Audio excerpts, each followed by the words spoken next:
Movie के start में हम ऑलमोस्ट 10 साल की छोटी सी प्यारी सी बच्ची को देखते हैं। इस बच्ची का नाम सोफी था, जो कि एक अजाइलम में रहती थी क्योंकि उसके पेरेंट्स की डेथ हो गई थी। सोफी को नींद ना आने की बीमारी थी, इसीलिए वो पूरी रात जागकर गुजारती थी और अजाइलम में फिरती रहती थी क्योंकि उसे पूरी रात ही नींद नहीं आती थी। और हर बच्चे की तरह उसका भी एक डर था कि एक बाबा जी हैं जो रात के अंधेरे में आते हैं और बच्चों को उठा कर ले जाते हैं और फिर वो इन बच्चों को मार कर खा लेते हैं। एक रात जब सब सो रहे होते हैं तब विंडो के पास से उसे बिल्ली की आवाज सुनाई देती है। अब क्योंकि उसे नींद नहीं आ रही थी, इसीलिए उसे देखने के लिए बाहर जाती है। वो जब बालकनी में होती है तो देखती है कि कुछ बिल्लियों ने डस्टबिन को गिरा दिया है। फिर सडन वो देखती है कि बिल्डिंग के पीछे से एक जायंट का हाथ डस्टबिन को उठाकर उसकी जगह पर रख देता है। इसके बाद बिल्डिंग के पीछे से एक काफी बड़ा जायंट बाहर आता है। सोफी उस जायंट को देख चुकी थी और वो भी सोफी को देख चुका था। उसे देखकर वो डर जाती है और जल्दी से अपने बिस्तर पर चली जाती है, लेकिन वो जायंट विंडो से हाथ अंदर डालकर सोफी को उठा लेता है और उसे अपने साथ ले जाता है। हम देखते हैं कि ये जायंट इंसानों के सामने नहीं आता था और जब उसके रास्ते में कोई इंसान आता था तो वो किसी न किसी तरह खुद को छुपा लेता था और फिर सबकी नजरों से बचते हुए वहाँ से निकल जाता है। फिर वो सोफी को भी अपने साथ लेकर एक दूसरी दुनिया में आ जाता है और ये दुनिया थी जायंट्स की दुनिया, यानी यहाँ पर सिर्फ जायंट्स रहते थे। सोफी देखती है कि ये तो एक काफी बड़ा घर है और वहाँ की हर एक चीज जायंट्स की तरह ही बड़ी थी। सोफी वहाँ से भागने की कोशिश करती है, जिस पर वो जायंट कहता है कि यहाँ से भागने का कोई भी रास्ता नहीं है, इसीलिए तुम यहाँ से कहीं भी नहीं जा सकती। ये सुनकर वो डर जाती है। वो नोटिस करती है कि ये एक बूढ़ा जायंट है। वो जायंट सोफी को एक पैन पर रख देता है और बोलता है कि मुझे बहुत भूख लग रही है, मुझे इतनी भूख लग रही है कि मुझसे वो कंट्रोल ही नहीं हो रही है। सोफी समझ रही थी कि ये जायंट मुझे ही खाने वाला है। वो वहाँ पर और भी जायंट्स के हंसने की आवाजों को नोटिस करती है, इसीलिए वो उस बूढ़े जायंट से पूछती है कि क्या यहाँ पर और भी जायंट्स हैं, जिस पर वो बूढ़ा जायंट कहता है कि जी हाँ, यहाँ पर और भी जायंट्स हैं और वो सारे जायंट्स कैनिबल हैं, यानी वो इंसानों को कच्चा ही खा लेते हैं क्योंकि उन्हें किसी भी इंसान पर तरस नहीं आता और जो भी उनके हाथ लग जाता है वो उस इंसान को निगल जाते हैं। ये सुनकर सोफी और ज्यादा डर जाती है, इसीलिए वो बूढ़े जायंट से पूछती है तो क्या आप भी मुझे खा लेंगे, जिस पर वो बूढ़ा जायंट कहता है कि नहीं, मैं इंसानों को नहीं खाता क्योंकि मैं एक वेजिटेरियन जायंट हूँ, ना कि कैनिबल। और ये बूढ़ा जायंट सिर्फ एक वेजिटेबल ही खाता है जो टेस्ट में बिल्कुल भी अच्छी नहीं थी, लेकिन इसके बावजूद भी वो इंसानों को खाना नहीं चाहता और इससे ये बात जाहिर होती है कि वो एक अच्छा और रहमदिल जायंट है। वो उस बूढ़े जायंट से पूछती है कि अगर आप इंसानों को नहीं खाते तो फिर आप मुझे यहाँ पर क्यों लेकर आए हैं, जिस पर वो बूढ़ा जायंट कहता है क्योंकि तुमने मुझे देख जो लिया था और तुम मेरे बारे में वहाँ पर किसी को बता देती जिससे मेरी जान खतरे में पड़ सकती थी, जिससे इंसानों को हमारा पता चल जाता और वो यहाँ पर आ जाते और बाकी जायंट्स को भी मार डालते और यही वजह है कि मुझे तुम्हें यहाँ पर लाना पड़ा और अब तुम अपनी सारी जिंदगी यहाँ पर मेरे साथ ही गुजारोगी। जिस पर सोफी कहती है कि नहीं, मैं तो यहाँ से भाग जाऊंगी, जिस पर वो बूढ़ा जायंट कहता है कि नहीं, तुम यहाँ से निकलने की गलती भी मत करना वरना बाहर बैठे जायंट्स को तुम पर तरस नहीं आएगा। ये कहकर वो बूढ़ा जायंट सोफी को एक बोर्ड पर रख देता है और उसे कहता है कि तुम थोड़ी देर रेस्ट कर लो, लेकिन सोफी को तो नींद ही नहीं आती थी। फिर वो देखती है कि वो जायंट अपने बैग से बड़ी बड़ी बॉटल्स निकाल रहा है। उन बॉटल्स में कोई चीज थी जो चमक रही थी। फिर वो उस जायंट से पूछती है कि इन बॉटल्स में क्या है, जिस पर वो जायंट कहता है कि इसमें ड्रीम्स हैं, यानी ख्वाब। इस पर वो कहती है अच्छा, फिर तो ये मेरे किसी काम के नहीं है क्योंकि मुझे तो ड्रीम्स आते ही नहीं है और मुझे ड्रीम्स आएंगे भी कैसे क्योंकि मुझे तो नींद ही नहीं आती। फिर ये जायंट वो वाली बुक पढ़ने लगता है जो सोफी के पास थी। इस बुक में बहुत सारी कहानियाँ लिखी हुई थी। बूढ़ा जायंट उन कहानियों को पढ़ने लगता है, जिस पर सोफी को नींद आ जाती है। इसके बाद वो बूढ़ा जायंट एक बॉटल लेता है और उसमें से ड्रीम बाहर निकालता है। इतनी ही देर में सोफी की आँख खुल जाती है और वो देखती है कि वो बूढ़ा जायंट अभी सो रहा है, इसीलिए वो मौके का फायदा उठाकर उस घर से बाहर निकल जाती है और वहाँ से भागने की कोशिश करती है, लेकिन तभी उसे एक काफी बड़ा जायंट पकड़ लेता है और ये सच में उस बूढ़े जायंट की निस्बत काफी बड़ा जायंट था। सोफी उस जायंट को कहती है कि प्लीज मुझे यहाँ से जाने दो, लेकिन वो जायंट सोफी की एक नहीं सुनता और वो उसे निगल जाता है। इसकी फौरन बाद सोफी की आँख खुल जाती है। इसका मतलब ये था कि सोफी एक ड्रीम देख रही थी। जागने के बाद वो उस बूढ़े जायंट से पूछती है कि मुझे पता है ये आपने किया है ना, क्योंकि ना तो मुझे नींद आती है और ना ही मुझे ड्रीम्स आते हैं,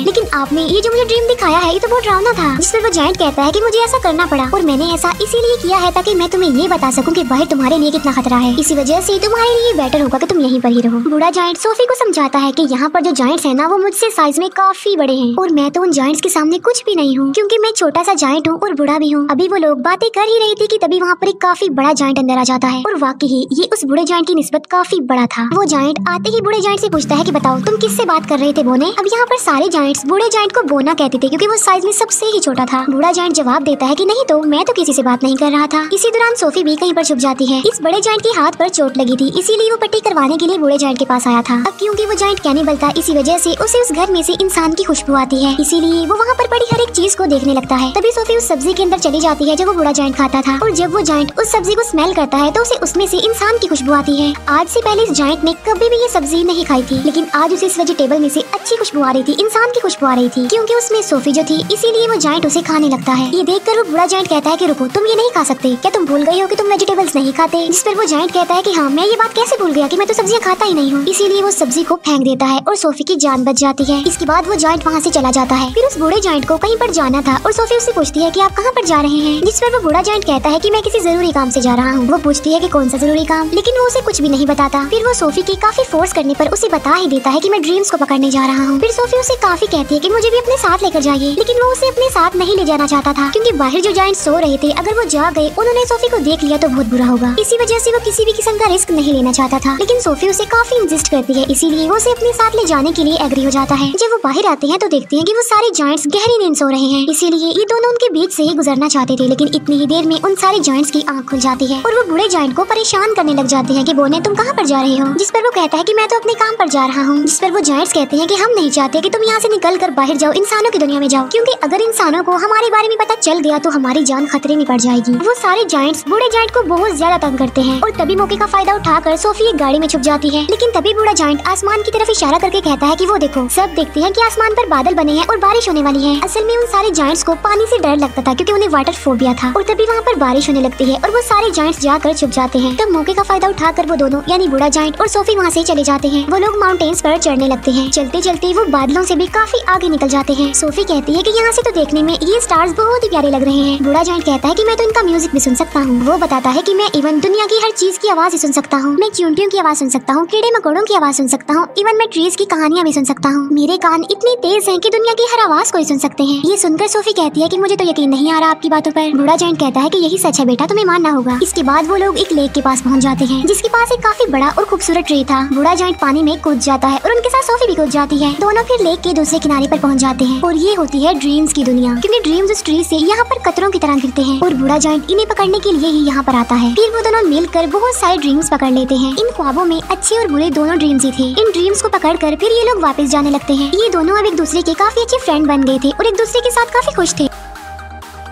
बूढ़ा जायंट उसे अपनी दुख भरी कहानी भी सुनाता है कि यहाँ पर सारे जायंट्स मुझे बोना कहते हैं, लेकिन फिर वो एक बात सोचकर खुश हो जाता है कि मुझे यहाँ पर कोई ऐसा भी मिला था जो मुझे बिग फ्रेंडली जायंट कहता था।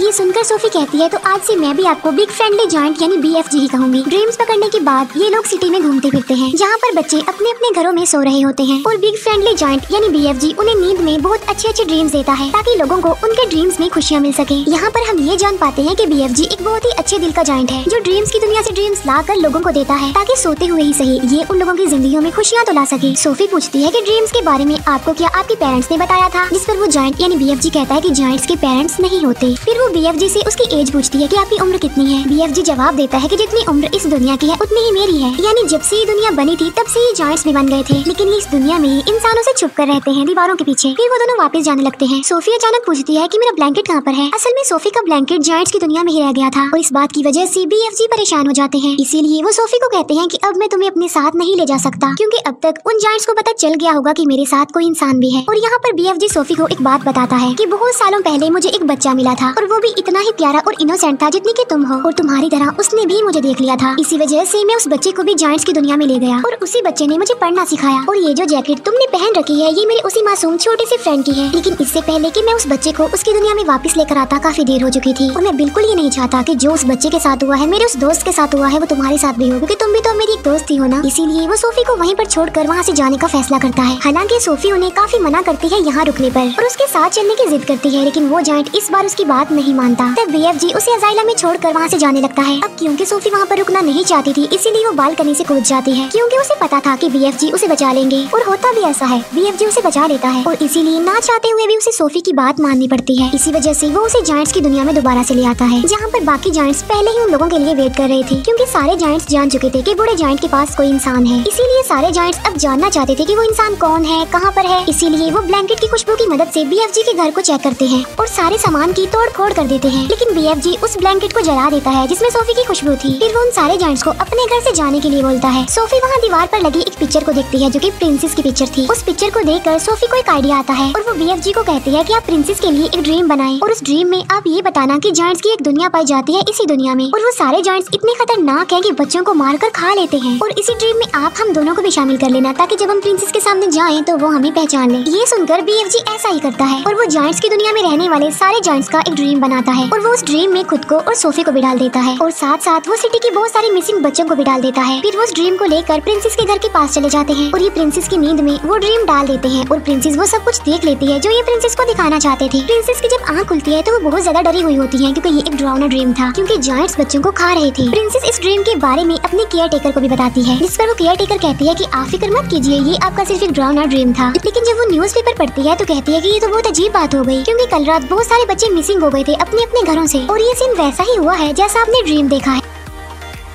तभी प्रिंसेस कहती है कि पर्दे हटाओ और पर्दे हटाते ही विंडो पर सोफी खड़ी हुई थी। असल में ये चीज भी उन्होंने ड्रीम में डाल दी थी और उसमें BFG को भी डाल दिया था। तब सोफी उन्हें BFG के बारे में बताती है और साथ साथ वो प्रिंसेस से प्रॉमिस भी लेती है कि आप मुझसे वादा करेंगे आप BFG को कोई नुकसान नहीं पहुंचाएंगी। तब BFG प्रिंसेस के सामने आता है और तमीज से उनके सामने झुक जाता है। तब प्रिंसेस भी अपने प्रॉमिस को पूरा करती है। अच्छा, यहाँ पर जायंट्स की ना एक फनी बात भी थी कि वो किसी भी वर्ड को ठीक से नहीं बोलते थे, इसीलिए वो महारानी को मर्जानी कहता था, BFG इंसान को इंसान कहता था और ऐसे ही उल्टे सीधे लफ्ज बोलते थे। इसके बाद प्रिंसेस उनका अच्छे से वेलकम करती है और उन्हें एक काफी अच्छी दावत देती है। फिर ये लोग सारी बात प्रिंसेस को बता देते हैं कि जायंट्स की दुनिया में 9 बड़े बड़े जायंट्स ऐसे हैं जो इंसानों और बच्चों को पकड़कर खा लेते हैं। इसीलिए प्रिंसेस उनकी हेल्प करने के लिए तैयार हो जाती है और अपनी एक पूरी आर्मी तैयार कर लेती है, जो कि BFG की मदद से अपने हेलीकॉप्टर्स में बैठकर जायंट्स की दुनिया के लिए निकल जाते हैं। अब इन्होंने यहाँ पर एक प्रॉपर प्लान बनाया हुआ था, इसीलिए वो प्लान के मुताबिक एक जगह पर रुक जाते हैं, क्योंकि ये पूरी तैयारी के साथ उन पर अटैक करने के लिए आए थे। प्लान ये था कि BFG एक ड्रीम बनाएंगे और उस ड्रीम में BFG इन जायंट्स के लिए शर्मिंदगी और पछतावा डालेंगे उनके बुरे कामों के लिए जो उन्होंने किए थे। और BFG ऐसा ड्रीम बना भी लेता है, लेकिन जैसे ही BFG ड्रीम्स को उन जायंट्स में डालने के लिए जाता है तब उन्हें याद आता है कि ड्रीम डालने वाली चीज तो मैं प्रिंसेस के महल में ही छोड़ आया हूँ और उस चीज के बगैर ऐसा करना रिस्की था, क्योंकि उन जायंट्स के पास जाना था। लेकिन सोफी हिम्मत करके उस ड्रीम वाले जार को उस जगह पर लेकर चली जाती है जहाँ पर वो जायंट्स सो रहे थे। लेकिन इससे पहले कि सोफी उस जार को तोड़ पाती, उन जायंट्स का लीडर उठ जाता है और वो जैसे ही सोफी को पकड़ने वाला होता है सोफी उस जार को तोड़ देती है और ये ड्रीम उन जायंट्स की नींद में चला जाता है जो भी सो रहे थे। और जब वो जायंट्स जागते हैं तो उन्हें अपने बुरे काम पर शर्मिंदगी होती है, लेकिन जो जायंट्स का लीडर था वो तो जाग रहा था, इसीलिए उसे कोई भी पछतावा और शर्मिंदगी नहीं होती और इसीलिए वो सोफी पर अटैक कर देता है। लेकिन तभी BFG उस जायंट के सामने आ जाते हैं। अब क्योंकि BFG बहुत छोटे थे इसीलिए वो जायंट उन्हें अपने हाथ में उठा लेता है। लेकिन जैसे ही वो BFG को मारने लगता है प्रिंसेस की पूरी आर्मी हेलीकॉप्टर्स के साथ वहाँ पर आ जाती है और वो लोग सारे जायंट्स को पकड़कर अपने साथ ले जाते हैं और उन्हें समंदर के बीच में एक आइलैंड पर छोड़ दिया जाता है। अब क्योंकि इनके चारों तरफ पानी था और ये तो पानी से डरते थे, इसीलिए वो वहाँ से भाग नहीं सकते थे और इसीलिए अभी हमेशा के लिए यहाँ पर फंस गए हैं। प्रिंसेस उन जायंट्स के लिए वहाँ पर सब्जी के बीज भी फेंक देती है ताकि ये जायंट्स उन बीजों की मदद से वहाँ पर सब्जी उगाएं और सारी जिंदगी ये वो सब्जी ही खाएं। अब क्योंकि उन जायंट्स को ये सब्जी पसंद नहीं थी, लेकिन अब ना चाहते हुए भी उन्हें ये सब्जी खानी पड़नी थी और पूरी जिंदगी इसी आइलैंड पर रहकर ये सब्जी ही खानी है। इसके बाद हम सोफी को देखते हैं जो बजाइला में नहीं रहती बल्कि प्रिंसेस के महल में रहती है और यहाँ पर सोफी बहुत खुश होती है और वो जब चाहे BFG से बात भी कर सकती है, क्योंकि BFG ने बताया था कि वो इस दुनिया की सारी आवाजें सुन सकते हैं। दूसरी तरफ BFG जो कि अब जायंट्स की दुनिया में बिल्कुल अकेले रह गए हैं, जिन्होंने जायंट्स की दुनिया में उस सब्जी के अलावा और भी बहुत सारी वेजिटेबल्स उगा ली हैं और वो भी अपनी लाइफ में बहुत खुश है। सोफी हर सुबह जागकर विंडो पर आती है और BFG को गुड मॉर्निंग कहती है, जिसे BFG सुन लेते हैं और उसका जवाब देते हैं और ये प्यारी सी मूवी यहीं पर एंड हो जाती है। Thank you for watching.